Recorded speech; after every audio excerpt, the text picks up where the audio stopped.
నమస్తే, welcome to our channel. నేను సిరి. ఆంధ్రప్రదేశ్లో ప్రభుత్వం మారిన తర్వాత చాలా రకాలుగా సంఘటనలు ఎదురవుతున్నాయి అక్కడ ప్రజలకి. ఎన్నో విషయాలు జరుగుతున్నాయి. ప్రమాదాలే అనుకోవాలా, అవి నిజంగా జరుగుతున్నాయా లేకపోతే ఏంటి? ఇప్పుడు రీసెంట్గా చూస్తున్నట్టయితే అచ్యుతాపురంలో ఒక రియాక్టర్ పేలి, ఒక కంపెనీలో రియాక్టర్ పేలి అయితే అక్కడ చాలామంది చనిపోవడం జరిగింది. ఇది నిజంగా అనుకోకుండా జరిగిందా లేకపోతే దీని వెనకాల ఏదైనా కథ ఉందా? సో ఈ అంశాన్ని మనకు వివరించడానికి మనతో పాటు ఉన్నారు ప్రముఖ senior journalist, political analyst CS Rao గారు. నమస్కారం సార్. నమస్తే సార్. ఇప్పుడు చూస్తున్నట్టయితే అచ్యుతాపురంలో దీనికన్నా ముందు కూడా మనం చాలా సంఘటనలు జరిగాయి. అవన్నీ నిజంగా యాదృచ్ఛికంగానే జరిగాయా లేకపోతే ఎవరో వెనుకుండి నడిపించారా, చేశారా? ఇప్పుడు ఈ సంఘటన కూడా అలానే అనిపిస్తుంది. అది నిజంగా మరి దీని వెనకాల ఏదో ఉన్నట్టుగా మరి కొన్ని కథనాలు అయితే బయటకు వస్తున్నాయి. మరి ఏం జరిగిందంటారు? ఇప్పుడు ఆంధ్రప్రదేశ్లో 2 నెలల క్రితం కొత్త ప్రభుత్వం ఏర్పడింది. చంద్రబాబు నాయుడు ముఖ్యమంత్రిగా బాధ్యతలు స్వీకరించిన తర్వాత జరిగినటువంటి కొన్ని సంఘటనలను మనం రివ్యూ చేసుకునే ముందు ఇవాళ జరిగినటువంటి అచ్యుతాపురంకు సంబంధించినటువంటి సంఘటన మీద రివ్యూ చేసుకుంటే కనుక అచ్యుతాపురంలో జరిగినటువంటి ప్రమాదం ఏదైతే ఉందో అది దురదృష్టకరం. వాస్తవంగా 17 మంది చనిపోవటం అని అంటే అది చిన్న విషయం అయితే కాదు. ప్లస్ 60 మంది గాయపడ్డారు. సరే, వాళ్ళకు 1 కోటి రూపాయలు ఎక్స్గ్రేషియా ప్రకటించారు. తీవ్రంగా గాయపడినటువంటి వాళ్ళకి 50 లక్షలు, స్వల్పంగా గాయపడినటువంటి 25 లక్షలు ఇచ్చారు. బట్ అది కాదు కదా పరిష్కారం ఏంటి? శాశ్వత పరిష్కారం అయితే ఉండాలి ఖచ్చితంగా. ఆ శాశ్వత పరిష్కారాన్ని చూపిస్తానని చెప్పి చంద్రబాబు నాయుడు చెప్తూ ఉన్నారు. సరే, అదంతా ఒక వర్షన్ అయితే అసలు జరిగినటువంటి సంఘటన మీద ఒక ప్రత్యేకమైనటువంటి ఒక ఇన్వెస్టిగేషన్ జరుగుతోంది అక్కడ. గతంలో ఎప్పుడు కూడా ఏ కంపెనీలో కూడా జరగనటువంటి విధంగా అక్కడ జరిగింది ప్రమాదం. జనరల్గా ఏంటంటే ఫర్నేస్ బ్లాస్ట్ కావటం ఇవన్నీ జరుగుతూ ఉంటాయి ఏ కంపెనీలో అయినా సరే. కానీ ఇక్కడ వాళ్ళు చెప్తున్న దాని ప్రకారం ఏంటి, ఏదో ఒక ద్రవ పదార్థం వచ్చి పడింది, దాంతో అదేదో ఫైర్ అయిపోయింది అని చెప్తున్నారు. గతంలో ఎప్పుడు కూడా ఇలా జరగలేదు అనేది ఈ ప్రమాదాలకు సంబంధించినటువంటి వాటిని గతంలో ఇన్వెస్టిగేషన్ చేసినటువంటి వాళ్ళు చెప్తున్నటువంటి మాట. ఆ ప్రమాదం జరిగిన దాని మీదనే అనుమానాలు ఉన్నాయి. అసలు అది ప్రమాదమా లేదంటే యాక్సిడెంటలా లేదంటే అది ప్లాన్డా అనేది. అసలు ఆ కంపెనీ ఓనర్ ఎవరైతే ఉన్నారో అతను అసలు ఇప్పటివరకు ఫోన్ లిఫ్ట్ చేసి రెస్పాండ్ కావట్లేదు అని అంటే ఏంటి అర్థం? ఇద్దరు ఓనర్స్ ఉన్నారని చెప్పేసి వార్తలు వస్తున్నాయి. అందులో ఒక ఓనర్ ఇట్లానే రెస్పాండ్ అవ్వట్లేదు. సో అందుకే ముందు నుంచి వెళ్ళి కూడా ఏదో డిస్టర్బెన్స్ ఉంది, దాన్ని అందుకే పట్టించుకోలేదని కూడా కొన్ని వార్తలు వస్తున్నాయి. అటు కంపెనీని కూడా సరిగా పట్టించుకోవట్లేదని కూడా వార్తలు వస్తున్నాయి సార్. అప్పుడు అలాంటప్పుడు గవర్నమెంట్ దాన్ని మానిటర్ చేసుకోవాలి కదా. గత గవర్నమెంట్ కానీ ఇప్పుడు గవర్నమెంట్ కానీ మానిటర్ చేసుకోవాల్సిన బాధ్యత ఉంది. దానికి సంబంధించినటువంటి కార్మిక శాఖ లేదంటే పొల్యూషన్కి సంబంధించి కానీ పొల్యూషన్ కంట్రోల్ బోర్డు ఉంటాయి, ఈ డిపార్ట్మెంట్స్ ఉంటాయి. సో ఈ డిపార్ట్మెంట్స్ ఉన్నప్పుడు అవి రివ్యూ చేసుకోవాలి. సరే, వాళ్ళ మధ్య ఏదున్నా సరే అది ఇప్పుడు తేలాల్సింది ఏంటంటే ఇన్సిడెంటా యాక్సిడెంటా ఈ రెండింటిలో ఒకటి తేలాలి. అది యాక్సిడెంట్ అయితే దురదృష్టకరం, ఇన్సిడెంట్ అయితే మాత్రం ఖచ్చితంగా దాని వెనుకున్నటువంటి కుట్రను బయట పెట్టాలి. అది ఎవరైనా కుట్రపూర్తిగా చేశారా ఈ ప్రభుత్వాన్ని బదనాం చేయడానికి, లేదా ఈ ప్రభుత్వాన్ని ఏదో ఒక రకంగా చెడు రూపంలో చూపించడానికి చేశారా అనేటువంటి కోణంలో కూడా దీన్ని చూడాల్సిన అవసరం కూడా ఉంది. ఎందుకు ఉందనంటే స్లీపర్ సెల్స్ అనేవి కొన్ని ఆంధ్రప్రదేశ్లో తిరుగుతూ ఉన్నాయి. ప్రభుత్వాన్ని బదనాం చేయడానికి, ప్రభుత్వాన్ని ఏదో ఒక రకంగా అబాస్పాలు చేయడానికి కొన్ని స్లీపర్ సెల్స్ సంచరిస్తూ ఉన్నాయి ఆంధ్రప్రదేశ్లో. ఆ స్లీపర్ సెల్సే గంజాయి సరఫరా చేస్తున్నాయి, ఆ స్లీపర్ సెల్సే డ్రగ్స్ సరఫరా చేస్తున్నాయి, ఆ స్లీపర్ సెల్సే మానభంగాలు చేస్తున్నారు, ఆ స్లీపర్ సెల్సే మానభంగాలు చేసి మర్డర్లు చేస్తున్నారు అనేటువంటి ఒక అనుమానం అయితే మొదటి నుంచి ఉంది. ఈ ప్రభుత్వం ఏర్పాటు అయినప్పటి నుంచి కూడా కొన్ని స్లీపర్ సెల్స్ పనిచేస్తున్నాయి. ఆ స్లీపర్ సెల్స్ నుంచి జాగ్రత్తగా ఉండాలి ఆంధ్రప్రదేశ్ అనేది. ఎందుకంటే ఆంధ్రప్రదేశ్లో అల్లకల్లోలం అనేది సృష్టించాలి అనేటువంటి ఒక ప్రయత్నం, ఒక పెద్ద కుట్ర జరుగుతుంది అనేటువంటి ఒక ప్రచారం, అలాంటి అనుమానం అక్కడక్కడ వినిపిస్తుంది ఆంధ్రప్రదేశ్లో. అందుకే పోలీసులు కూడా అలర్ట్ కావాలి, ఇంటెలిజెన్స్ చాలా పకడ్బందీగా ఉండాలి అనేటువంటి కొన్ని సూచనలు కూడా అనేక సందర్భాల్లో ఇస్తూ ఉన్నారు చాలామంది కూడా. దీని వెనుక ఇంత అనుమానాలు లేదంటే ఇంత స్లీపర్ సెల్స్ ఇంత భయంకరమా అని చెప్పి అనుకోవచ్చు.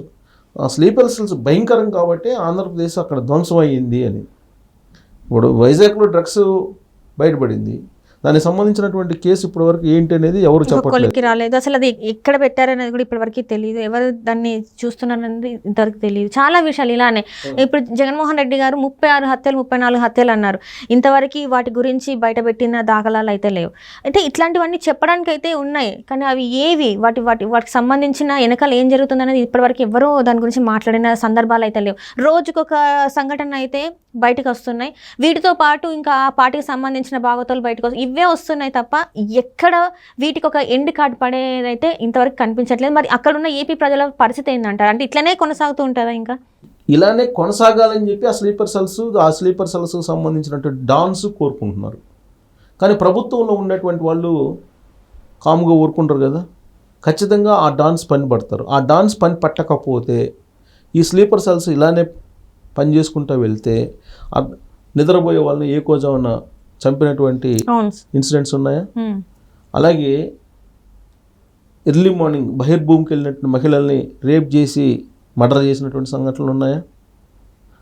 తర్వాత నడుచుకుంటూ పోయేటువంటి వాళ్ళని హఠాత్తుగా వచ్చి మర్డర్ చేసినటువంటి సంఘటనలు ఉన్నాయా? ఇవన్నీ ఒకేలాగా జరిగినటువంటి ఇన్సిడెంట్సే కదా. ఇప్పుడు ఏవైతే మర్డర్లు జరిగినాయి 36 మర్డర్లు అంటున్నారో 36 కాదు, 5 మాత్రమే రాజకీయ మర్డర్లు జరిగినాయి అనేది అఫీషియల్గా చెప్తూ ఉన్నారు. హోంమంత్రి అనిత చెప్తూ ఉన్నారు. ఈ 5 మర్డర్లలో ఒక 3 మర్డర్లు నిద్రపోయేటువంటి వాళ్ళని చంపినాయే కదా. అలాగే మిగతా మర్డర్లు నడుచుకుంటూ పోయేటువంటి వాళ్ళని చంపినాయే కదా. ఇంకోటి వైఎస్ఆర్ కాంగ్రెస్ పార్టీకి సంబంధించినటువంటి అతన్ని చంపారు. ఈ మర్డర్లకు సంబంధించి. రేపులకు సంబంధించి చూస్తే ఎర్లీ మార్నింగ్ బహిర్భూమికి వెళ్ళినటువంటి 2 మహిళల మీద రేప్ చేసి మర్డర్ చేశారు కదా. మరి గంజాయి మత్తులో అవి జరిగినాయి అని చెప్పి ఇన్వెస్టిగేషన్లో తేలుతుంది కదా. అంటే గంజాయి తీసుకుంటున్నటువంటి వాళ్ళు, ఈ మర్డర్లు చేస్తున్నటువంటి వాళ్ళు, మానభంగాలు చేస్తున్నటువంటి వాళ్ళు ఒకే బ్యాచ్. ఇది స్లీపర్ సెల్స్. ఈ స్లీపర్ సెల్స్ గత కొంతకాలంగా చెలరేగిపోతూ ఉన్నాయి. వీటిని కనుక అదుపు చేయకపోతే రాబోయేటువంటి రోజుల్లో చాలా ప్రమాదం పొంచి ఉంది ఆంధ్రప్రదేశ్ ప్రజలకి అని చెప్పి చెప్పవచ్చు. అందుకే అప్రమత్తం కావాలి. ప్లస్ ఇప్పుడు ఇన్సిడెంట్ తీసుకుంటే ఈ ఇన్సిడెంట్ చాలా పెద్ద ఇన్సిడెంట్గా చెప్పుకోవాలి. గతంలో ఎప్పుడో 70లోనే ఏదో జరిగింది, అప్పుడు 20 మంది చనిపోయారు. ఇట్నే వైజాగ్ కేంద్రంగా చేసుకొని అక్కడ జరిగింది.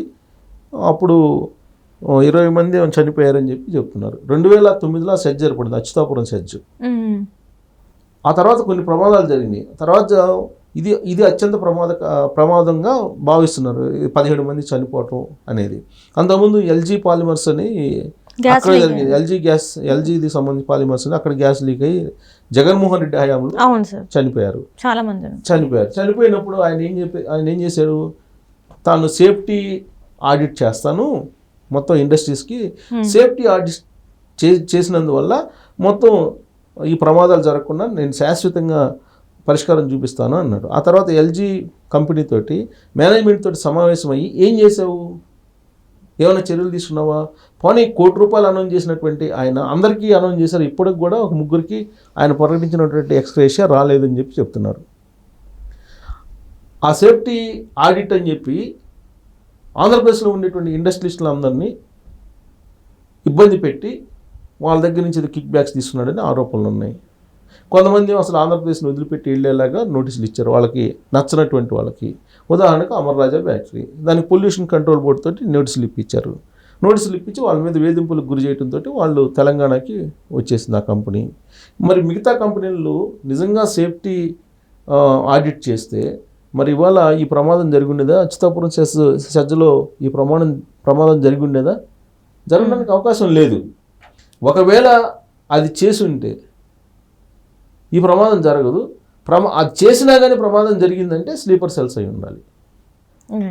సో ఈ కుట్రను అయితే బయట పెట్టాలి. ఈ కుట్రను బయట పెట్టకపోతే మాత్రం రాబోయేటువంటి రోజులు ఈ స్లీపర్ సెల్స్ అనేటువంటి వాటిని అరికట్టకపోతే మాత్రం ఈ బద్నాం చేయడానికి కొన్ని శక్తులు, అదృశ్య శక్తులు, డాన్స్, పొలిటికల్ డాన్సే, మామూలు డాన్స్ కాదు, పొలిటికల్ డాన్సే ఈ స్లీపర్ సెల్స్ని నడుపుతూ ఉన్నారు అనేది పోలీసులు గమనించాలి. పోలీసులు గమనించి వాళ్ళని కనుక అరికట్టకపోతే మాత్రం ఖచ్చితంగా ఇలాంటి ఇన్సిడెంట్లని మనం ఆపలేము, ఆపేటువంటి అవకాశం కూడా లేదు.